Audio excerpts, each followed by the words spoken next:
رسول اللہ وسلم علیک یا حبیب اللہ۔ بآواز بلند پڑھ لیجئے صلی اللہ علیہ یا رسول اللہ وسلم علیک یا حبیب اللہ۔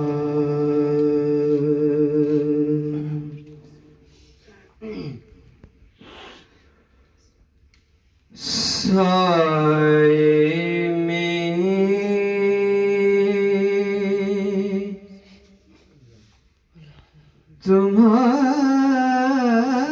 تمہارے ہیں،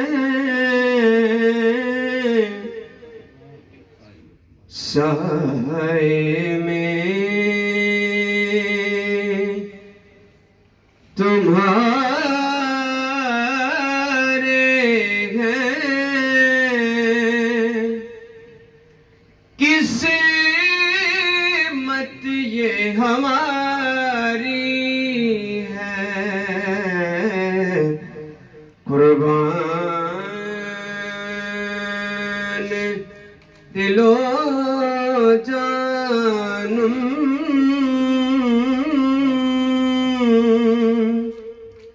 کیا شان تمہاری ہے، قربان دل و جانم، کیا شان تمہاری ہے۔ ہمارا تو کچھ بھی نہیں، سب سرکار کا ہے۔ شاعر کیا کہتے ہیں، سماعت فرمائیے۔ اور کیا پیش کروں تم کو،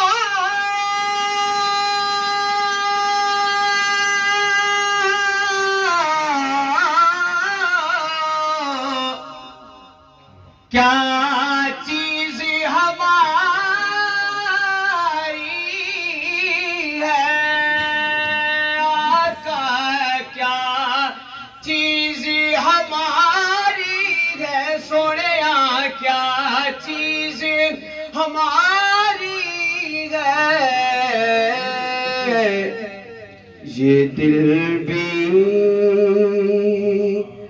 تمہارا ہے، یہ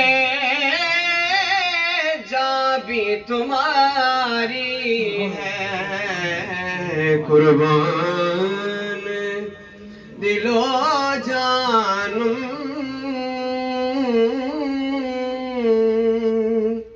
کیا شان تمہاری ہے، قربان دل و جانم، کیا شان تمہاری ہے۔ یا رب غور نہ منگا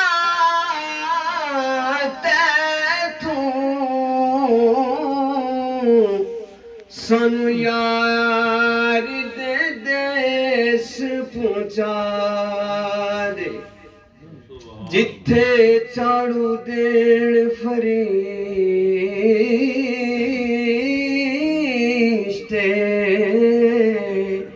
او سونا شہر وکھا دے، اساں ساریاں تے مولا کرم کماوے، سانو یار دے دیس پہنچا قربان دل و جانم کیا شان تمہاری ہے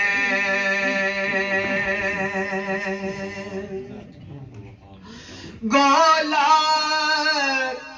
کہ برے ہیں ہم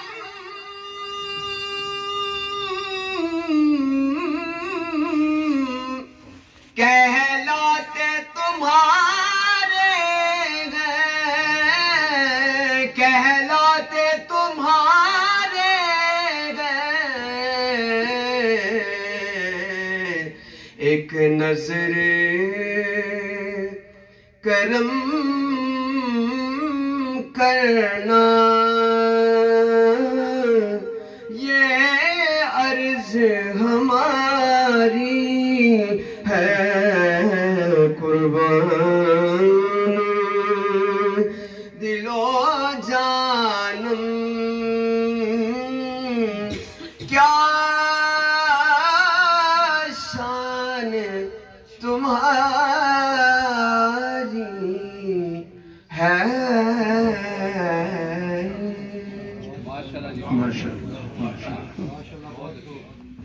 ماشاءاللہ یہ تھے حافظ احمد علی صاحب، اللہ تعالیٰ ان کے سوز و گداس میں مزید برکت عطا فرمائے۔ روایات میں آتا ہے کہ جب بندہ مومن اس دنیا سے جاتا ہے تو 40 دن تک آسمان اور زمین جو ہے اس پر روتے ہیں۔ یہ جو سورہ الدخان کی آیت ہے نا، فما بکت علیہم السماء والارض، یہ کافروں کے لیے ہے کہ جب وہ اس دنیا سے جاتے ہیں نہ تو زمین روتی ہے نہ آسمان ان پر روتا ہے۔ اس کا مطلب یہ ہے کہ کسی پر تو روتا ہے، کیا کسی پر تو روتا ہے نا۔ یہ جو اللہ نے جو فرمایا ایسے تو نہیں فرمایا کہ ان پر زمین اور آسمان نہیں روتا۔ جب کافر دنیا سے جاتا ہے تو ان پر زمین و آسمان نہیں روتا، تو کسی پر تو روتا ہے۔ تو روایات میں آتا ہے کہ بندہ مومن جب اس دنیا سے جاتا ہے تو 40 دن تک آسمان اور زمین اس کے اوپر روتی ہے، کیونکہ جب بندہ مومن زندہ ہوتا ہے، یہ بھی حدیث میں آتا ہے، اس کے لیے 2 دروازے جو ہے آسمانوں میں بنا دیے جاتے ہیں۔ کتنے؟ 2 دروازے بنا دیے جاتے ہیں۔ ایک دروازے سے اس کا رزق اترتا ہے اور دوسرے دروازے سے اس کا کلام اور اس کا عمل اوپر جاتا ہے۔ یہ 2 دروازے جو ہے اس کے لیے ساری زندگی کھلے رہتے ہیں، اور جب بندہ مومن اس دنیا سے جاتا ہے وہ دونوں دروازے بند کر دیے جاتے ہیں، اور وہ 2 دروازے اس کے اوپر 40 دن تک روتے ہیں، آہو بکا کرتے ہیں، جن دروازوں سے اس کا رزق اور اس کا کلام اور اس کا عمل اوپر جا رہا تھا۔ اور زمین کیوں روتی ہے؟ وہ بندہ مومن زمین کے اوپر جس جگہ جو ہے اپنے سجدے کرتا رہا، رکوع کرتا رہا، عبادات بجا لاتا رہا، راتوں کو اٹھ کر اللہ کی یاد میں روتا رہا، قرآن کی تلاوت کرتا رہا، وہ جو قطع عرضی ہے جب وہ اس دنیا سے چلا جاتا ہے تو وہ اس نعمت سے محروم ہو جاتی ہے۔ تو وہ زمین بھی جو ہے چونکہ اس کے اوپر وہ اللہ کا ذکر کر رہا تھا، وہ زمین اس ذکر سے محروم ہو جاتی ہے، اس بندے سے محروم ہو جاتی ہے، تو اس بندے کی یاد میں وہ زمین بھی روتی ہے، آہو بکا کرتی ہے۔ تو حضرات محترم، ہم ایسے بنے کہ جس کے اس دنیا سے جانے کے بعد آسمان بھی روئے اور زمین بھی روئے۔ تو ہمیشہ جو ہے نیک اعمال کرتے رہیں۔ قرآن پاک میں ہر جگہ اللہ نے یہی فرمایا، الذین آمنوا وعملوا الصالحات، الذین آمنوا وعملوا الصالحات، جو ایمان لائے اور نیک اعمال کرتے رہے، انہی کو اللہ رب العزت نے جنت کا وارث بنایا ہے۔ اب میں گزارش کروں گا محترم حذیفہ افضل صاحب سے کہ وہ تشریف لائے اور نعت رسول مقبول صلی اللہ علیہ وسلم پیش فرمائے۔ حذیفہ افضل وہ اگر موجود نہیں ہیں تو میں گزارش کروں گا محترم علامہ نیاز احمد صدیقی صاحب سے کہ وہ تشریف لائیں اور مختصر وقت میں اپنے خیالات کا، اپنے جذبات کا، اپنی محبت کا اظہار فرمائیں۔